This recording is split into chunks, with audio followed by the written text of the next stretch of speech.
And now, saints, we're going to move on, because as in Babylon, there was two aspects of Babylon.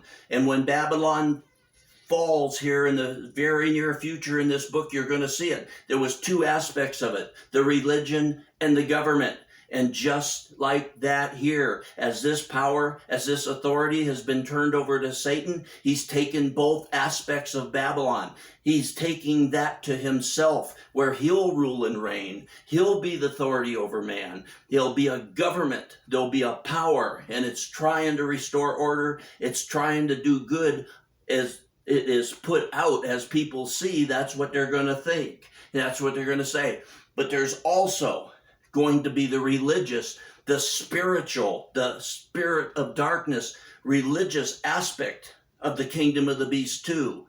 There was the kingdom of God in Babylon, and all rule and authority that there's been since man on earth, and that was by God's authority. And now Satan has been cast down, and he's been allowed to set up an authority. Why would God allow that? Because God's given all man a choice. The end's coming. Choose me through the message of my saints that are there on earth, or choose Satan. You're going to be put to a point to be making a choice, because the time is coming to an end. And going to the religious aspects of the kingdom of the beast. And in chapter 13:11, we read, "And I saw another beast coming up out of the earth." Another beast. This is the spiritual aspect, the spiritual leader of this kingdom of the beast that's replacing Babylon. The Antichrist is going to replace the rule and authority and government, but he needs his spiritual people. He needs the spirits of darkness. He needs spiritual leaders. And this one, it says, another beast coming up out of the sea.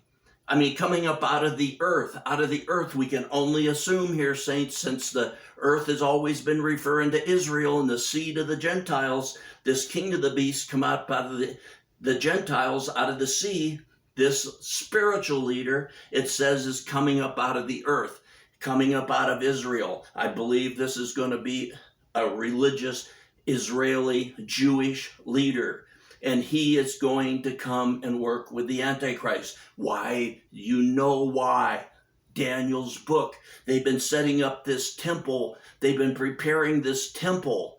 And the Antichrist is going to come to it. And they see all this good that this beast is doing. And they see nothing but bad. They don't like the Christians. They've never liked the Christians. They've never believed in it. And sure, most of the Jews, most of the Israelis have turned to God. But some are still going to go, and they're going to go the way of the beast, and they're going to follow this Israeli leader as he starts to work with the Antichrist. And it says, "And I saw another beast coming about the earth, and he had two horns like a lamb, and he spoke like a dragon." A religious leader, pious, humble, meek, but speaking like a dragon, because he's given his authority, he's given his will to the beast. He's speaking for the beast. He's declaring that the beast is coming and is good, and he's going to take care of things. And in verse 12, "And he exercises all the authority of the first beast in his presence." He works side by side with the first beast, and he makes the earth and those who dwell in it to worship the first beast, whose fatal wound was healed. He's impressed that this guy was healed. He's believing he's been resurrected. He's been believing that this is a great work of God, and that they're going to restore the earth, and he's going to work with them. And in verse 13, "And he performs great signs, so that he even makes fire come down out of heaven to the earth in the presence of men." Now, everybody says that this is going to be literal. He'll call, and fire will just fall on the earth. But I believe this is more pointing to what the two witnesses do. They had fire coming out of their mouth, the fire of God. See, everything with Satan is a fake. It's a substitute. It's darkness for the light. It's a lie for the truth. He's going to bring what he is saying, his words, power, authority from heaven, things that impress men with what he says and what's being done. And in verse 14, and again, look at here, and he deceives those who dwell upon the earth. It's all trickery. It's all deceiving. It's all a lie. This is the kingdom of Satan. It's a lie. It's darkness.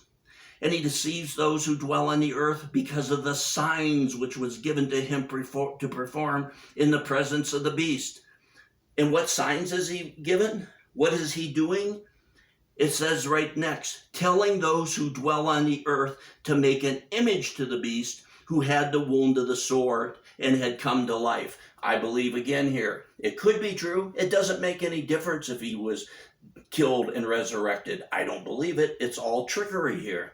But he's going to want an image made. All kings and rulers and presidents and dictators, they all want a statue made. They all want an image of them made that's put up. And that's what he's going to do. He's going to declare he needs this great and marvelous statue image in the image of the beast. And he's going to want that made. And in verse 15, and there was given to him to give breath to the image of the beast, that the image of the beast might even speak, and causes many of those do not worship the image of the beast to be killed. So whatever this image is, whatever this statue is, I'm sure it'll be some type of statue. It's going to speak, literally. I don't know. Maybe he will have some kind of trickery and lie to make it seem like it's speaking. But it's really the image, the authority, the speaking for the beast, for this group, this government that's rising up, this groups of nations with this leader, this Antichrist leader. It's an image to him, for them. And in verse 16, and he causes all, the great and the small, the rich and the poor, the freemen and the slaves, to be given a mark on their right hand or on their forehead. Just like the Jews were marked by Hitler. He's going to want people marked to show that he's with them, to show it that you're with the plan and that you're with the new government, and to keep things ordered, just like we have social security numbers and driver's license and everything else. It'll be easier to just mark a person, and they're going to say it's all good. We can make sure that everybody's getting their fair share, that we know who's with the plan, that there'll be a plan to support and to take care of you as things are going on. And in verse 17, and it provides that no one should be able to buy or to sell except the one who has the mark, either the name of the beast or the number of the beast. So again, with this mark or this name, God says he gives us a new name. He puts a new name on us. He gives us a new name. Satan's trying to copy everything. You need this mark. You need his name to join his kingdom, to be a part of his kingdom. And it says in verse 18, and here is wisdom, let him who has understanding calculate the number of the beast. For the number is that of a man, and his number is 666, or 666. Now, what is going on here, saints? What's this number of the beast? Number one, you don't have to know every country and nation and how they get together and where they come from. It'll be so obvious which group of nations is getting together with these great leaders. And it's the same thing here. It's going to be so obvious that through this group, you have to take a number. You have to have a number to buy, sell, trade, work with, in, through this new kingdom. But what's this number 666?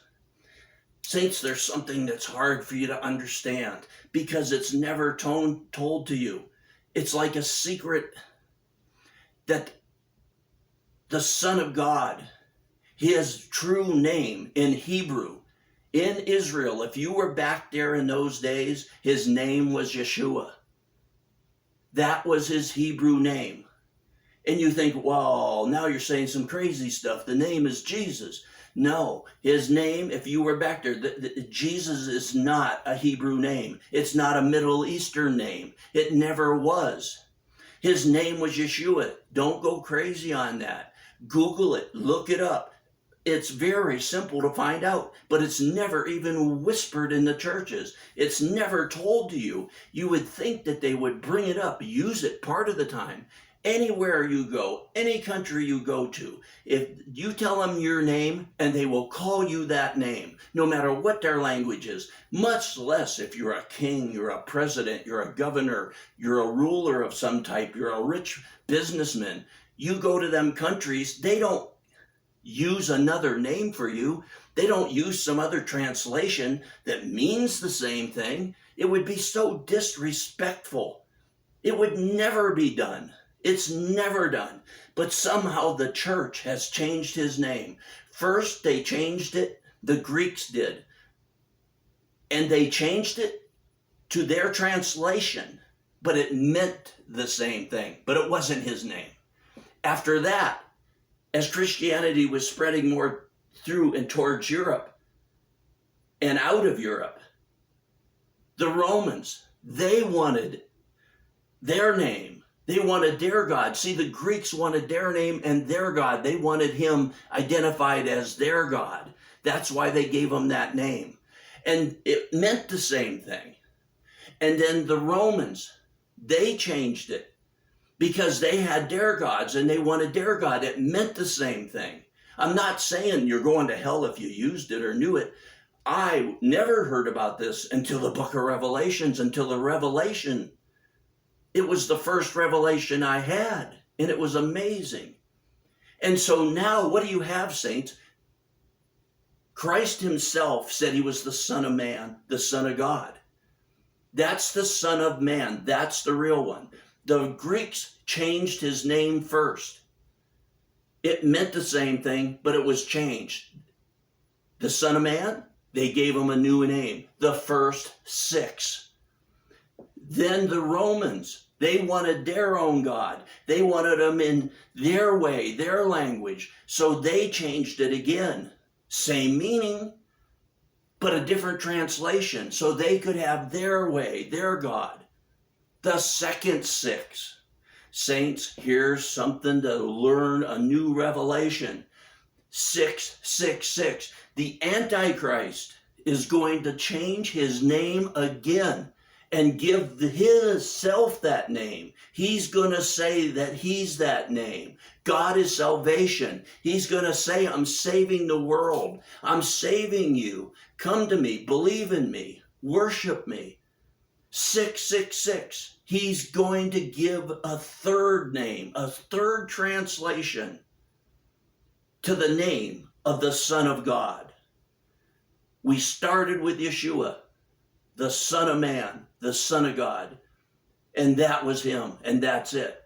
But the Greeks changed it, changed the translation. They used the same translation, but changed the name. The first 6, the Romans did it again. Changed to a new name with the same translation. The Antichrist, saints, listen to me. He's going to change the name again. And it's going to have the same meaning. God is salvation, and he's going to want you to take that name. There's another incredible revelation